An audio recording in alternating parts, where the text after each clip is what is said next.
Bueno, Y hay muchas cosas para charlar. estoy preocupado, Muchas. estoy cada vez más preocupado. Vos Sí. estás con mucha esperanza. Hoy en la radio lo hablábamos. Sí, yo tengo Y está esperanza. muy bien, y hace falta. Yo la tengo, pero no me ayudan a tenerla. Sí. Nada. Yo creo que estoy con más paciencia que usted, Ah, está bien, te la me tomo. parece. Sí, sí, pero te la creo que tomo. los dos queremos lo mismo, pero usted lo Sí. quiere ya y yo Sí, digo ayer. que ya no va a pasar. No porque no quisiera que pase ya, sino porque creo o tengo un poco de información. Vos también Sí. la tenés y Ah. creo que va a pasar semana que viene. Bueno, Semana que viene. hablaba. Van a haber buenas noticias. A eso estamos diciendo porque si no, no se entiende. Sí, ¿no? hay que esperarla, si no va a ser difícil. No ¿eh? me diga, Sí. diga que viene Daniel Filmus a su programa. Ahora viene Daniel Filmus, sí, claro. Bueno, qué Ahí está, grande, ya lo vimos. qué grande, nunca Daniel, poder darle un sí, abrazo. claro que sí. Vamos a Justamente. charlar con él. Ahora Justamente. quiero hacer unas aclaraciones del día de ayer sobre la Sí, entrevista de Eduardo Valdés. Ya te lo voy a metieron hacer. en una operación nefasta. Sí, pero ¿cómo a ver. operan los muchachos? Uy, Dios loco? mío, Dios mío. Operaron todo el día que... Hoy decían que Massa renunciaba, mentira. Sí, mentira. Que Valdés y Cristina querían Sí, que se renuncie vaya. Mentira. Massa. Qué disparate Claro. pelotudo. O sea, una tontería, pero... Pero están operando por Total. todos lados, por todos lados. Bueno, porque ¿sabes que tienen miedo? De que las cosas salgan bien. ¿Viste? Tan Ojalá, complicadas, pero hay que meterle pero pata. pueden mejorar. Hay que Pueden meterle mejorar. pata. Gracias, Señores, Pablo, querido. Mañana nos éxitos. vemos si Dios Chau. quiere. Gracias. Bueno, muy buenas noches a todos y a todas. Bienvenidas, bienvenidos a Sin Lugar para los Débiles. Quiero arrancar con Tito antes del momento editorial para hacer una aclaración. Ayer tuvimos el placer de charlar con el diputado Eduardo Valdés. Pudimos hablar de varios temas, de la campaña, de lo que había dejado Milei, de los desafíos del gobierno. Hoy se montó una operación más ya con el diario Clarín y el diario La Nación a la cabeza, titulando que el diputado Eduardo Valdés había pedido la renuncia de Sergio Massa. La verdad que ustedes, que nos acompañaron mucho ayer, y les agradecemos en el programa, saben que eso no se dijo ayer acá. Saben que aquí ya ayer se estuvo hablando de una campaña, y en un momento el diputado Valdés, ante una pregunta que nosotros le hicimos, primero puso en valor la gestión de Sergio Massa. Advirtió concretamente que estos 27 puntos que sacó Unión por la Patria, entre otras cosas, fue, dijo el diputado Valdés, por el excelente trabajo que está haciendo Sergio Massa. Reivindicó, puso en valor, todo lo contrario a lo que dicen, puso en valor el trabajo de Sergio Massa. Luego, hablando de la campaña, dijo que quizás había que tener la posibilidad, como otros candidatos, de tener un candidato que pueda estar todo el tiempo en el territorio, todo el tiempo en la campaña, y no tenga que estar todos los días resolviendo problemas económicos. Eso dijo. No le pidió la renuncia a Sergio Massa a La Nación. No le pidió la renuncia a Sergio Massa a Clarín. No se la pidió. No les voy a pedir que deje de operar porque básicamente son eso. Básicamente son eso. Después, por suerte, Infobae aclaró bien cómo fue la situación, pero imagínense lo que fue hoy. De todos lados diciendo que un diputado ultra acá pedía la renuncia de Sergio Massa queriendo meter a Cristina por atrás de eso. No pasó eso acá. No pasó. Lo quería aclarar. Porque, nada, entre medio de todas las operaciones, esta también. Claro, bienvenidos, bienvenidas. Arrancamos con Sin Lugar para los Débiles.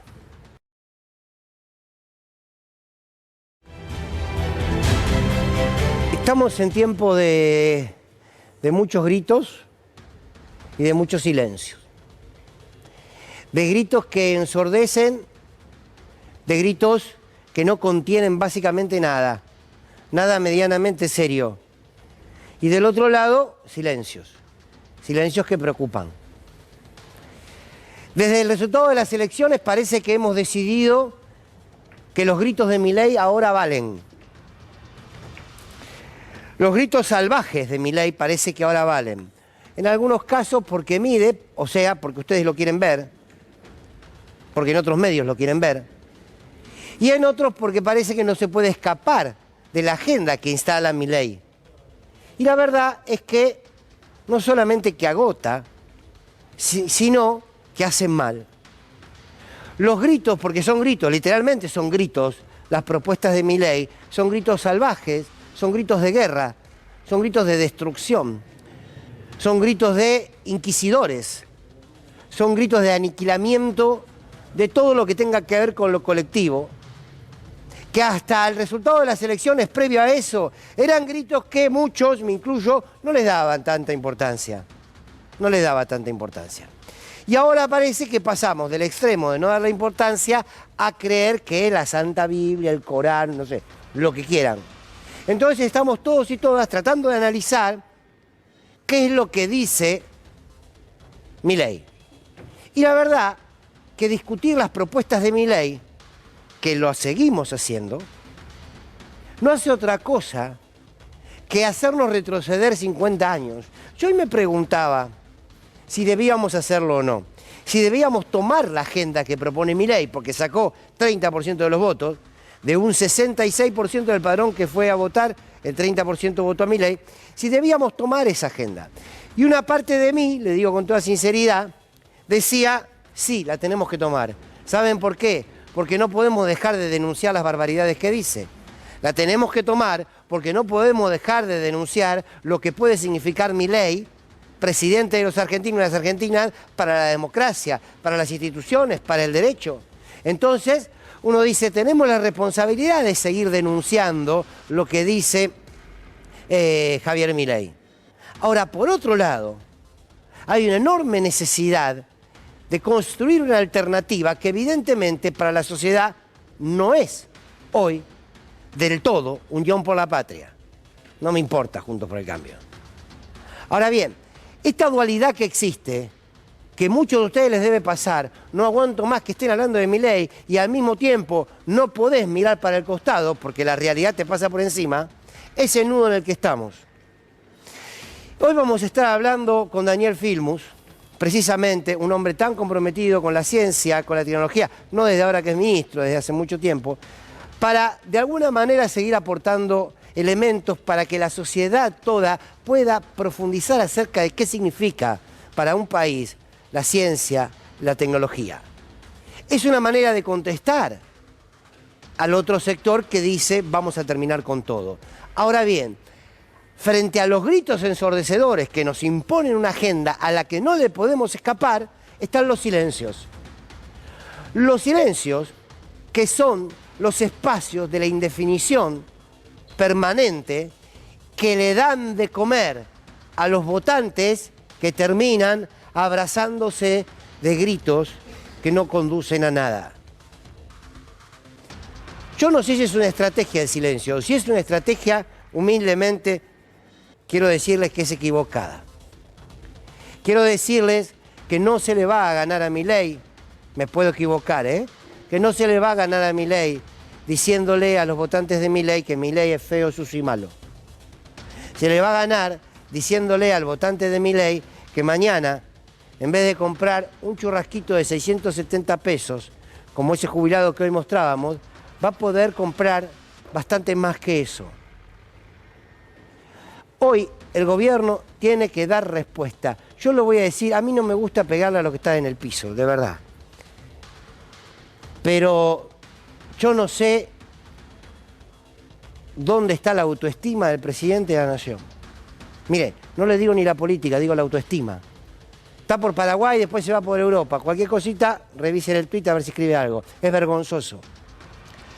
Hay un sector de la economía, del poder concentrado en la Argentina, que se quiere llevar puesto al gobierno, que está empujando un dólar. La especulación por los precios. Especulación que no hay que agarrarse con el almacenero, sino con quien lo origina. La plata no alcanza. Te gana las elecciones un hombre, un fascista, que grite, que dice barbaridades, que difícilmente las pueda cumplir, y del otro lado, el silencio. ¿A dónde nos va a conducir el silencio? Pero cuando digo del silencio, no digo que salgan a hablar solamente, que hablen a través de las políticas. Hoy lo escuchaba Juan Grabois con el gato silvestre y me pareció extraordinario lo que dijo Grabois, de principio a fin. No puede ser que no haya medidas. No puede ser que no haya hoy en día una dirigencia que salga sin ponerse colorado a representar los intereses que tiene que representar. Yo les digo sinceramente, hoy tenía pensado, lo pensaba anoche, hoy tenía pensado decir, quiero arrancar el programa pensando de aquí en adelante, de todo lo que viene, las peleas que hay que dar y reconstruir la esperanza en ese sector de la sociedad que alguna vez tuvo esperanza en el campo nacional y popular. ¿Me pueden dar una? Una me pueden dar, a mí no, a todos. ¿Me puede dar un ganchito, un gancho? Tírennos una soga y nos agarramos desde ahí y desde ahí empezamos a remar. Una. 22% de devaluación, silencio. 20% de aumento en casi todo, silencio. Acusaciones permanentes frente a operaciones políticas que buscan desestabilizar, silencio. El presidente de vacaciones, los ministros. Digo, los que estaban desesperados por ir a una interna, ¿se acuerdan? No, porque la pluralidad, porque era el momento, era la última batalla esa. ¿Dónde están? Insisto, para mí sería mucho más fácil estar diciéndole, che, miren que Milei es sucio, fue y malo. Que lo es, políticamente hablando, claro, ¿no? Pero no me preocupa tanto el grito de Milei y de los libertarios, me preocupa el silencio de aquellos que no pueden renunciar a la defensa de los intereses del campo nacional y popular. Y hoy la defensa del campo nacional y popular no está primero en parar a Milei, está primero en construir otra realidad para los argentinos, porque no los van a convencer. Porque no le... Hoy, insisto, nosotros vamos a hablar del CONICET porque queremos dar nuestro pequeño granito de arena para defender la ciencia y la tecnología. Pero ¿saben qué? Yo no le puedo pedir a las familias que están en el barrio y que hoy se encontraron que hace una semana el paquete de azúcar salía a 500 pesos y ahora sale 800. Yo no les puedo decir a ellos, che, dejen de discutirme el paquete de azúcar que vienen por el CONICET. ¿Saben qué me dicen? Sí, está muy bien el CONICET, pero a mí no me alcanza para comprar la comida. Y estamos hablando con mucha gente, sobre todo con los jubilados. Hay que dar respuesta. Hay que dar respuesta. Porque si no, no va a haber posibilidad de transformar esta elección. Y a mí me gusta porque hay muchos dirigentes políticos que están preocupados en por qué Cristina no habla. No le pidan a Cristina que hable, pídenle al presidente de la Nación que tome decisiones políticas y económicas, porque a la economía la maneja la política. Hoy la CTA sacó un comunicado diciendo, señora, a ver si se despiertan. Y hablaba esta tarde en Radio 10 con Hugo Yasky. Y Hugo Yasky me decía, recordemos qué hizo Néstor Kirchner cuando asumió.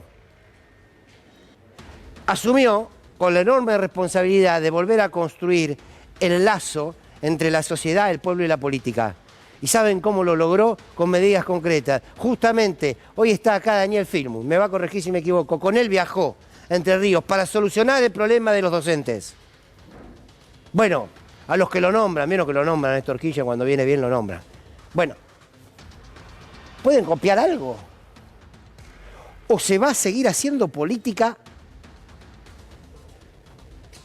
para una clase económica, para una clase política, y vamos a seguir creyendo que el acuerdo de cúpulas soluciona la realidad que se vive en los territorios?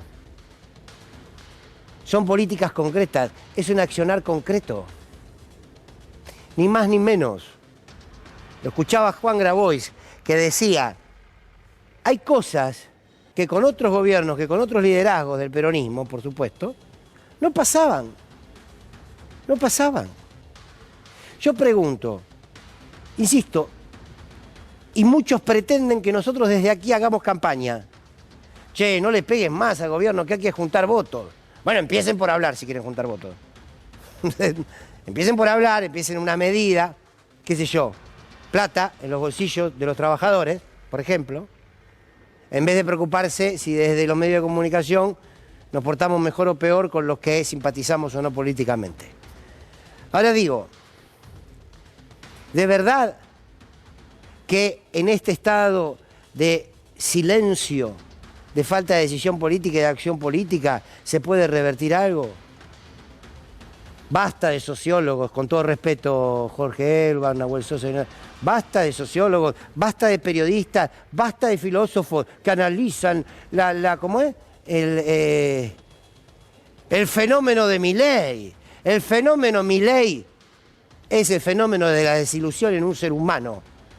El fenómeno Milei, explíquenlo como quiera, traigan a Lacan, todo. A mí me encanta todo eso, traigan todo. El fenómeno Milei empieza a deteriorarse cuando la mamá de una familia, cuando el padre llega a la casa y se puede sentar a comer. Y su hijo puede ir a estudiar.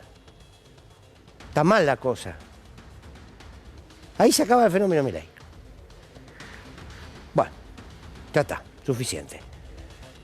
Digo simplemente, entre los gritos de los que quieren enloquecernos con el vacío mismo, pero que han logrado enloquecer, más el silencio, que también enloquece, porque no te da respuestas. No le pidamos a los que están de este lado del modelo, a los que el modelo marginó, no le pidamos que voten a los candidatos del modelo, porque van a abrazarse de aquel que dice me quiero llevar el modelo opuesto. Está muy bien. ¿Por qué vos vas a cuidar aquello que no te cuida a vos? Es de manual. Es de manual. Quizás sería bueno que lo piensen. Entre medio, una idea humilde, ¿eh? Entre medio de los gritos y entre medio de los silencios, también se expresa la monstruosidad en medio de todo esto. Hoy Mauricio Macri demostró que hay una parte de él que se codea mucho con la monstruosidad. ¿Quieren escucharlo?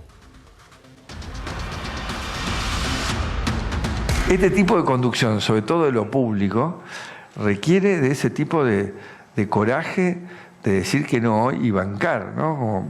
Como nos pasó con Patricia, con lo de Maldonado. Una locura.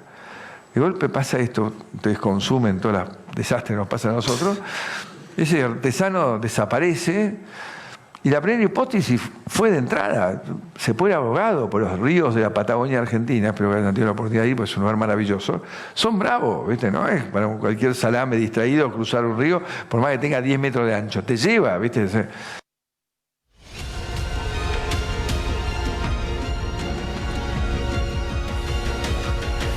Bueno, muy buenas noches, queridos colegas y queridas colegas. ¿Cómo va?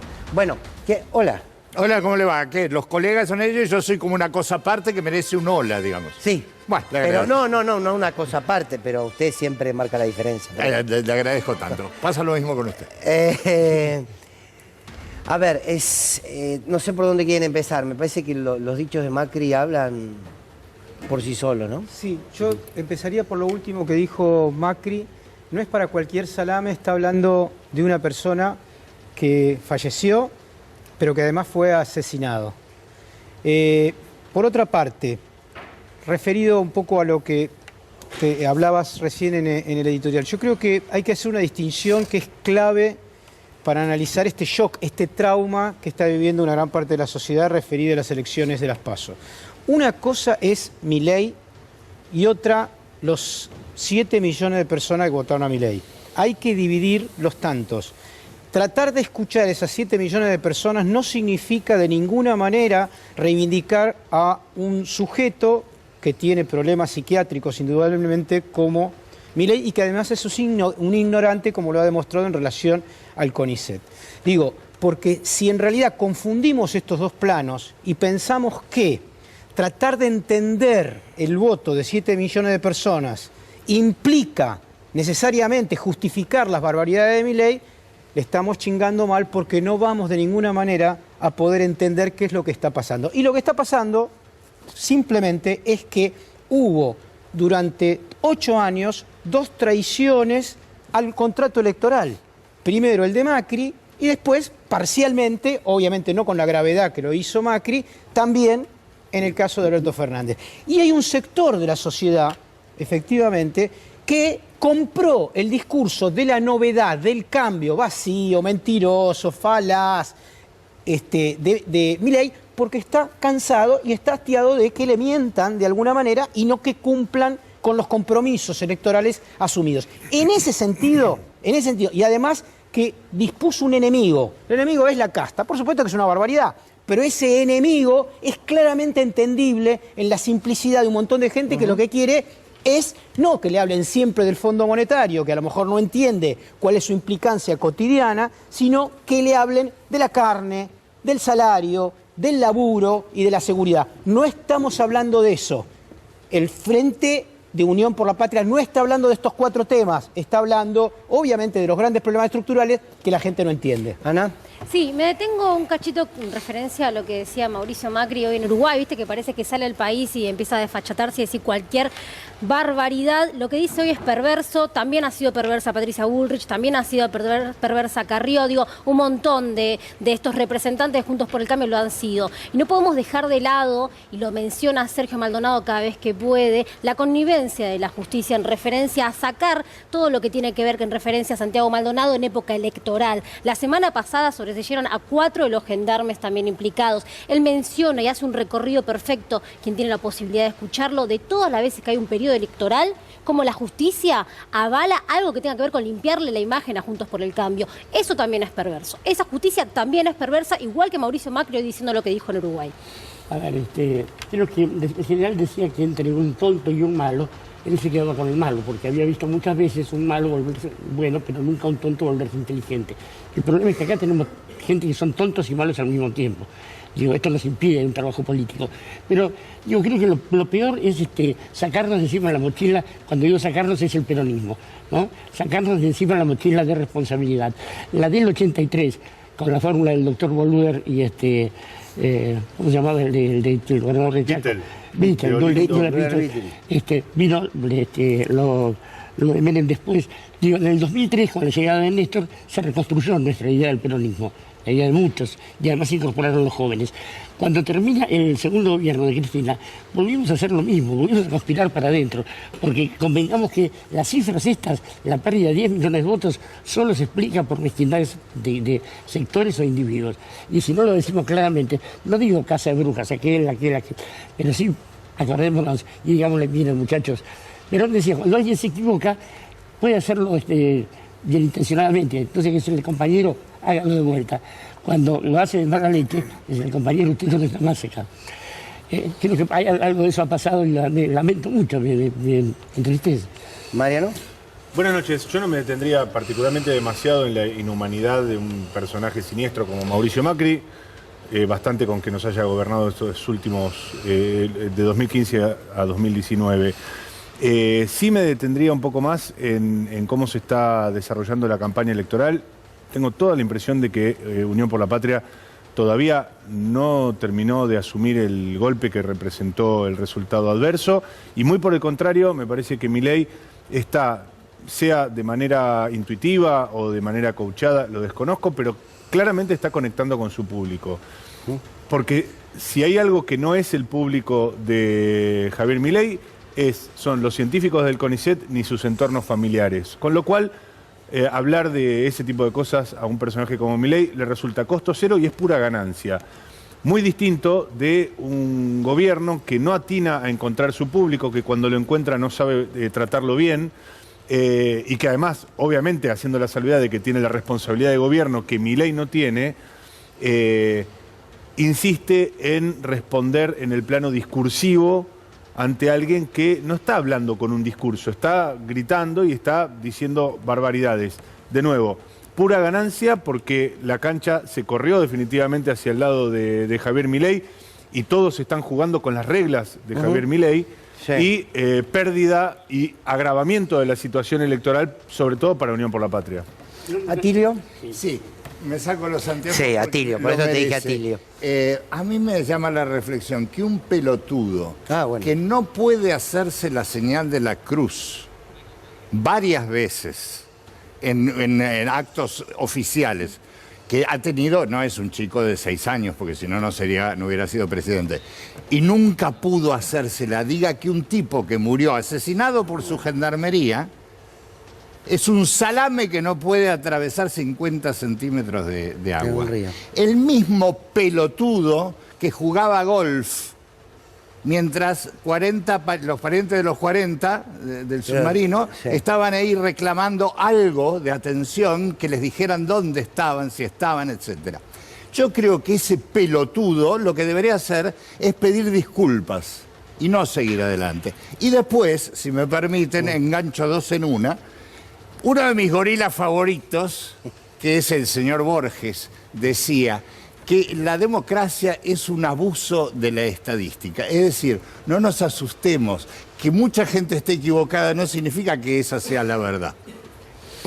Muy bien, vamos a ver al 9 de Nepal, que hizo un informe sobre lo que ha sucedido estos últimos días y claramente un Milei que ahora puso como foco atacar al CONICET. Ciencia, tecnología e innovación, licenciado Phil. Nada, eso que quede en manos del sector privado. ¿Ciencia y tecnología? Obvio. ¿Y el CONICET? Que quede en manos del sector privado. Vas a tener un despelote. Si vos no entendés nada de ciencia, pero entendés qué quiere decir lavar 2 platos, vas a decir que vayan a lavar 2 platos. Es ignorancia pura. Bueno, en el 94 el ex ministro Cavallo se enojó por un comentario que yo hice en una radio acerca de la subida del desempleo y lo mejor que atinó a hacer es mandarme a lavar los platos. Que se ganen la plata sirviendo al prójimo conviene mejor que le dé un mejor precio, como hace la gente de bien. Ahí tenemos un punto de contacto muy claro entre esos dichos de Cavallo y los de Milei de ayer. Acá, digamos, o sea, ganarás el pan con el sudor de tu frente. Científica argentina busca subsidios en televisión. Vemos las imágenes. Yo dirijo un grupo de investigación. ¿Dónde, CONICET? Sí, soy de CONICET, en la Universidad de San Martín. Y nosotros trabajamos en el desarrollo de nuevas terapias para el cáncer. ¿Qué productividad tienen? Realmente la situación actual es bastante complicada. Y con mi equipo de trabajo pensamos que era una buena oportunidad. Una salida. Me encanta que estés acá. Bueno, contanos un poco cómo es que una científica, que podría ser vos, porque vos también sos una doctora en ciencias bioquímicas, se acerca a un programa de televisión, se lleva $500.000 y decide usarlos para investigar porque no tiene subsidios. ¿Qué está pasando? Bueno, por empezar, realmente le tengo que felicitar a Marina Simian. Yo conozco su trabajo, fue muy imaginativa, pero al mismo tiempo me causa una profunda tristeza y creo que a cualquier gobierno le debería causar una profunda vergüenza que una investigadora tenga que salir a jugar un juego de azar para conseguir dinero. El programa Raíces quedó suspendido durante 4 años durante la gestión del expresidente Mauricio Macri. Se reimplementó a partir de diciembre de 2020 y desde ese momento hasta esta parte 79 científicos fueron repatriados, volvieron a la República Argentina. ¿Y qué vas a hacer con toda la gente que vive del Estado, que trabaja en el CONICET? ¿Y qué productividad tienen? Un ejemplo nomás. La Universidad Nacional del Litoral, investigadores del CONICET, una investigadora del CONICET, Raquel Chan, desarrolló un trigo resistente a sequía. Ese trigo se está vendiendo a muchos países del mundo. Algo que nació en el sistema científico, hoy genera divisas para el país. Los científicos, ¿qué va a pasar con ellos? ¿Qué han generado? No tendríamos gasoducto, no tendríamos vacuna argentina, no tendríamos satélites sin un sistema científico-tecnológico. Acá, digamos, o sea, ganarás el pan con el sudor de tu frente. Bueno, le damos la bienvenida, bueno, no sé si es muy buena bienvenida esto a Daniel Filmuth, ministro de Ciencia, Tecnología e Innovación. Gracias, Daniel, por estar acá. No, Fernando, gracias por la invitación. Primero, ¿qué te genera escuchar todo esto, ¿no? de Milei? Bueno, realmente una indignación enorme, porque todo lo que dice es falso, por supuesto, pero principalmente por la endeblez de los argumentos.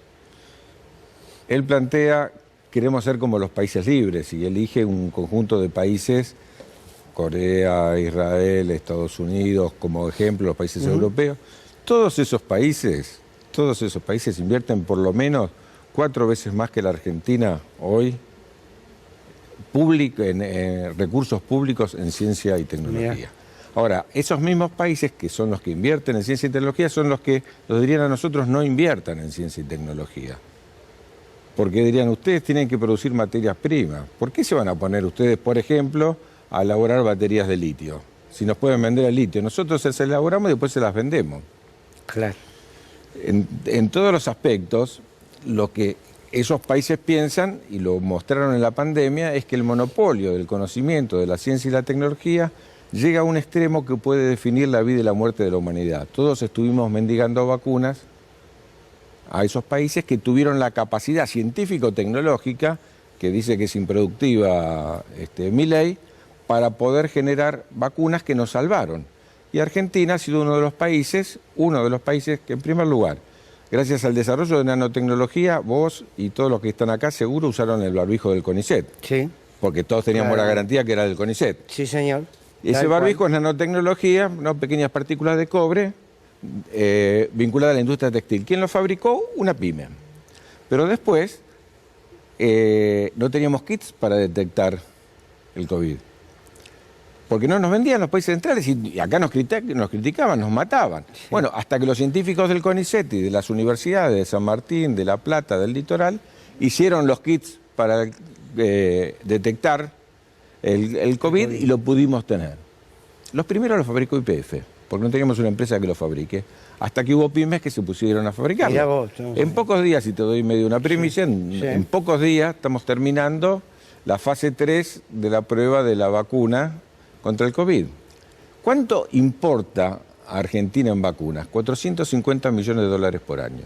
Si nosotros desarrollamos, como lo hicimos ahora, la tecnología para tener vacunas propias, nos vamos a ahorrar una buena parte de esos 450 millones por año. Pero aparte de lo improductivo que da gracia, a mí me tocó, vos hablabas del principio del 2003 recién con Néstor, me tocó al fin del 2007 ir a inaugurar el reactor Opal que Argentina le vendió a Australia. 400 millones de dólares.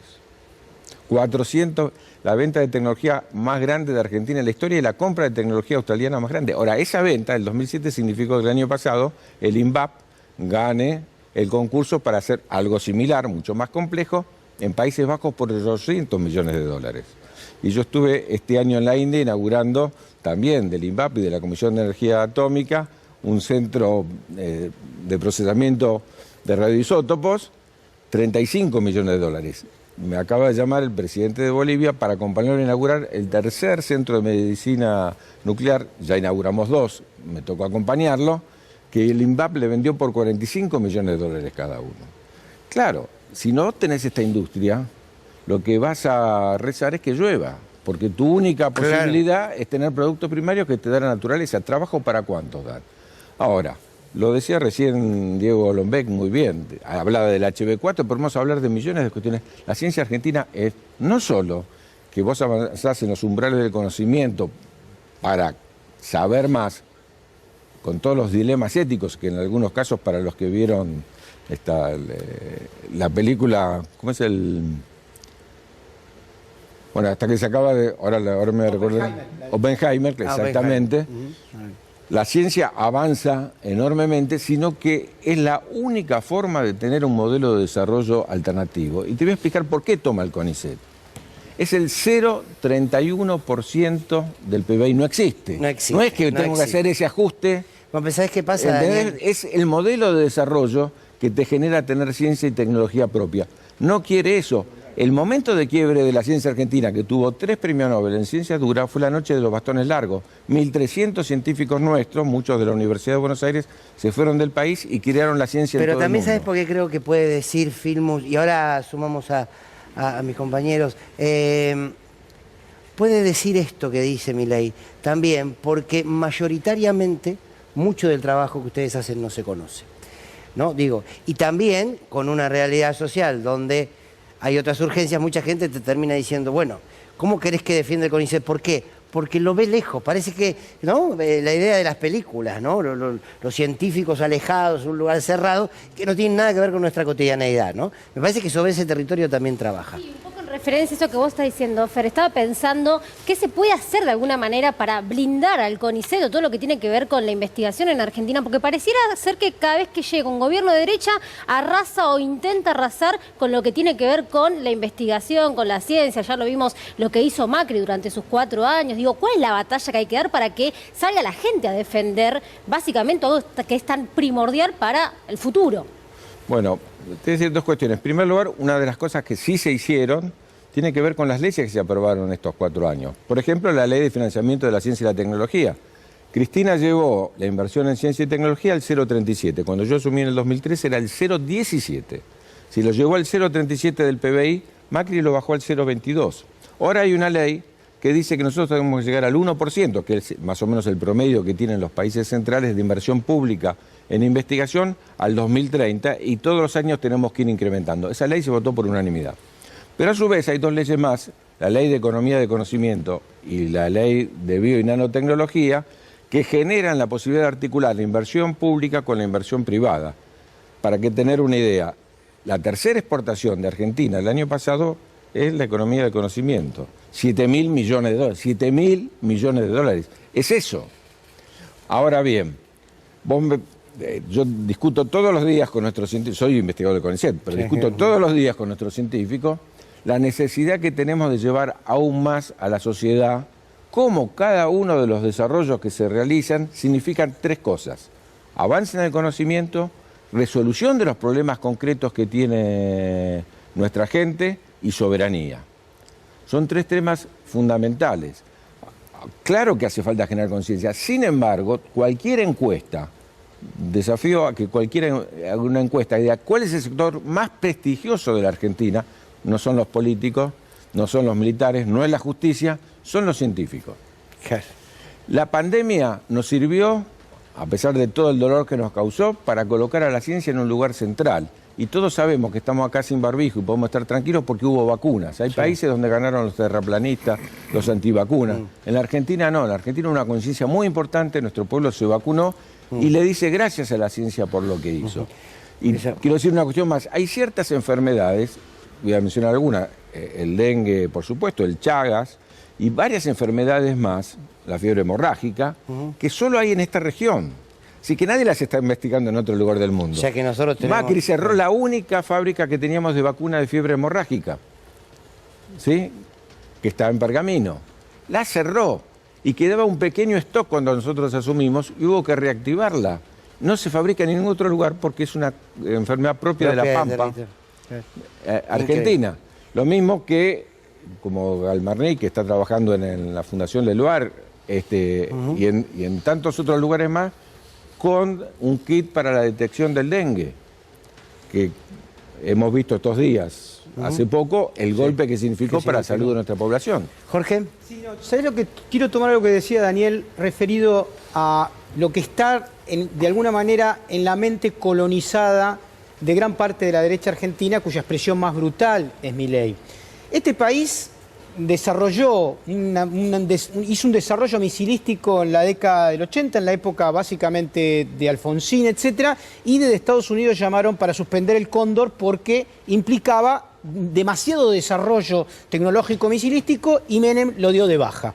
De la misma manera, hay muchos interesados en el mundo, de los cuales Milei es un empleado, que quieren que la industria argentina tecnológica no se desarrolle porque es competitiva ¿con quién? Por ejemplo, con Estados Unidos en desarrollo de plantas nucleares. Y entonces no quieren que nos desarrollemos. Bueno, Milei hay que entender que no es solamente un delirante, es la expresión y es el vocero de unos intereses en que no quieren que nos desarrollemos.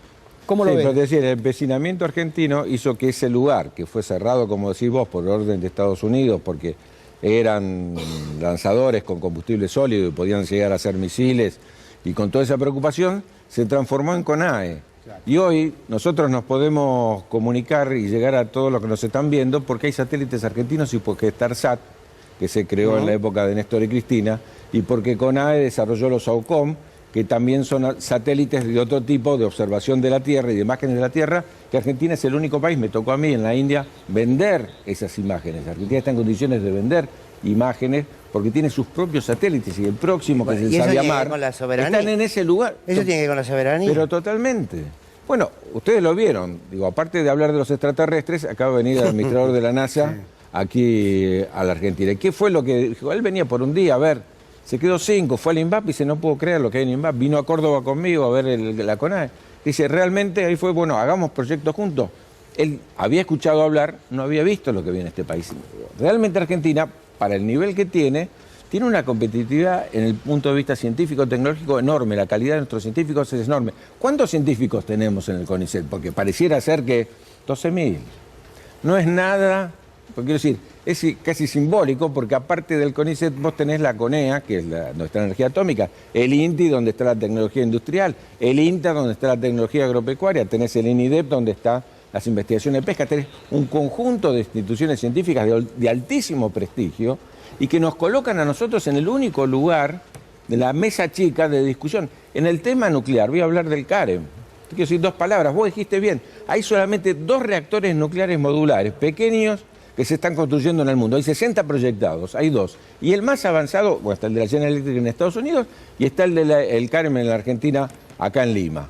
Bueno, tenemos el 65%. Si terminamos de desarrollar el CAREM, es ayer estuvimos con Pichot y los empresarios australianos que vienen a ver el hidrógeno, y la idea de poder hacer hidrógeno rosa, que es justamente un hidrógeno distinto al verde, pero que no es contaminante, por la capacidad que tiene Argentina, les parece fabuloso. Argentina tiene una potencialidad enorme y es mentira que la ciencia no sirva para el desarrollo productivo y para generar... El secreto de la ciencia, Fernando, lo último, es transformar pesos en dólares.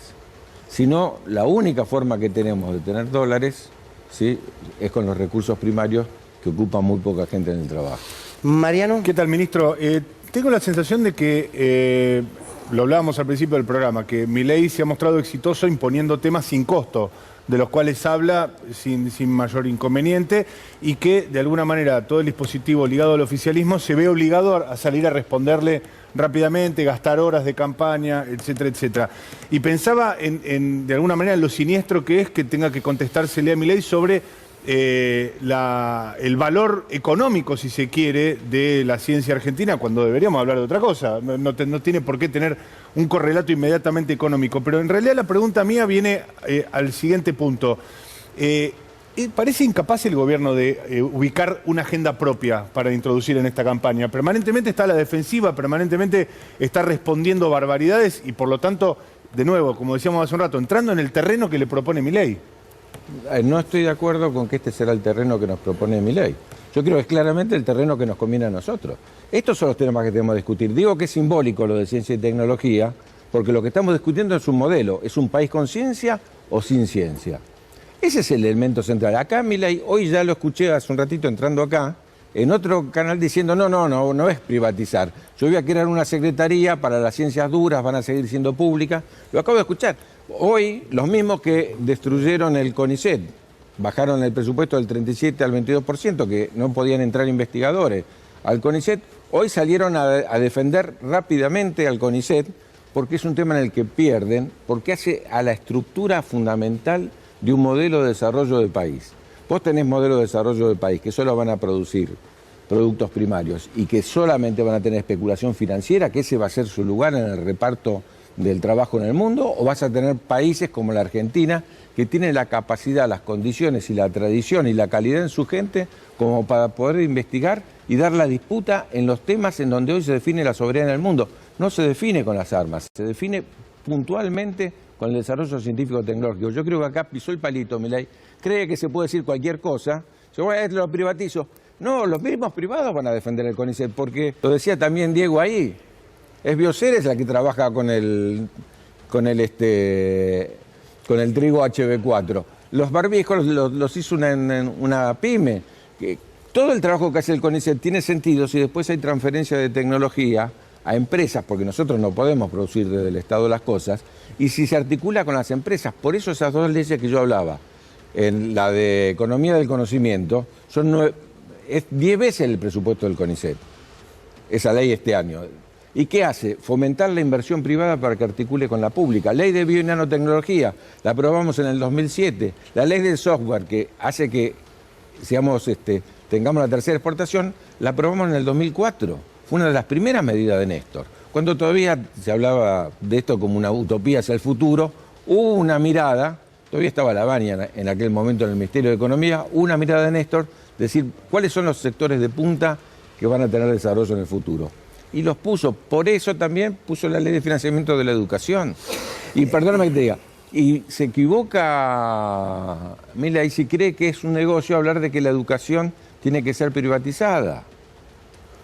Es una discusión que perdieron en el año 1884. En 1884 se creó la ley 1420. En Brasil había esclavismo todavía, ¿no es cierto? Y nosotros acá teníamos la educación obligatoria. Estoy hablando... ¿Y qué discutían? Esto significó la ruptura con el Vaticano y el matrimonio civil. Así es. ¿Cuántos años tuvimos? ¿Por qué? Porque dijimos la educación es pública, es gratuita. Ahora, esa discusión la tuvo Sarmiento. Cuando Sarmiento crea, estoy hablando de mediados del siglo XIX, el Observatorio Astronómico, invito a todos a ver las discusiones en el Congreso de la creación del Observatorio Astronómico, que lo pone en Córdoba porque es el lugar más oscurantista de la Argentina. Y todos le dicen, no, pero si Argentina es un país pobre, ¿para qué queremos ciencia? Estoy hablando de 1850. Ese era el debate. Y hoy siguen diciendo los mismos que quieren un país agroexportador y de especulación financiera, son los mismos que nos vienen diciendo, no, mira, Argentina es un fracaso, es una porquería. Mirá, yo este año tuve el honor, pero así como tuve el honor y las lágrimas que se me cayeron cuando vi la bandera argentina en Australia flameando en esa exportación de tecnología, tuve el honor de que el rey de Noruega le entregara a un argentino el Nobel de Matemática, lo que se llama el Nobel de Matemática, se llama Abel ese premio. Ustedes saben que Nobel no hizo Nobel de Matemática por razones personales, digamos, y entonces la Academia de Ciencias Noruega hizo su propio Nobel respecto a matemáticas. Se lo dieron a un argentino y el rey me decía, ¿cómo hacen ustedes para tener un argentino de este nivel? Y todo el mundo estaba maravillado a tal punto que cuando el rey habla del Messi de las matemáticas, ¿no? Y realmente fue una emoción enorme, porque Argentina tiene esa calidad de gente y tiene esa calidad en su ciencia. Es una ventaja comparativa que yo creo que nos lo pone en la agenda Milei, y que los que lo defendemos no somos el oficialismo. Muchos de los investigadores del CONICET quizás votaron a Milei. Muchos de los universitarios quizás votaron a Milei y no lo escucharon haber dicho esto. Que cobre presencia el tema de la discusión de la ciencia va a hacer que muchos de esos estudiantes, profesores e investigadores tomen conciencia de qué se viene si alguien como Milei, que trae las ideas del siglo XIX y en el mejor de los casos de la década de los 90, el consenso de Washington, no tiene ningún lugar para implementarlo en la Argentina. La verdad, qué bueno que viniste, Daniel. Gracias. Sigamos discutiendo. Gracias. Gracias a ustedes. Estuvo Hernán Nocera, nuestro colega, con Sergio Massa. A ver qué charló con él. ¿Te puedo hacer una cortita, Sergio? ¿Para ese 5N? ¿Puede ser? Bueno, recién dijiste que habías acordado con algunas empresas, pero ¿confías en los distribuidores y los supermercadistas, como dijiste recién? Y al que no cumpla le vamos a hacer sentir todo el rigor del Estado, todo. AFIP, Banco Central, todo. Así como se lo hicimos sentir en su momento a los del transporte cuando se hicieron los vivos. O sea, ¿se van a cumplir los acuerdos de precio? Claramente. ¿Suma fija confirmado, como había dicho recién, después del acuerdo con el fondo? Sí. Y el miércoles viene la plata del Fondo Monetario. Casi 8.000 millones de dólares. Gracias, Sergio. No, de nada. Gracias. Bueno, declaraciones siempre, Hernán Nocera, es un trabajo impecable, cortito y al pie. Suma fija, confirmado. Sí. Bueno, a ver si no una vez empieza el plan Platota, debería ser, ¿no? A esta altura, porque el plan Platita me parece que no alcanza. Esperá, pero sí, suma aparentemente... fija. Préstamo del fondo. La llegada y que se cumplan los acuerdos de precios. Sí, el desembolso en realidad del fondo por adelantado de lo que viene a cubrir la propia deuda que tiene la Argentina con el fondo.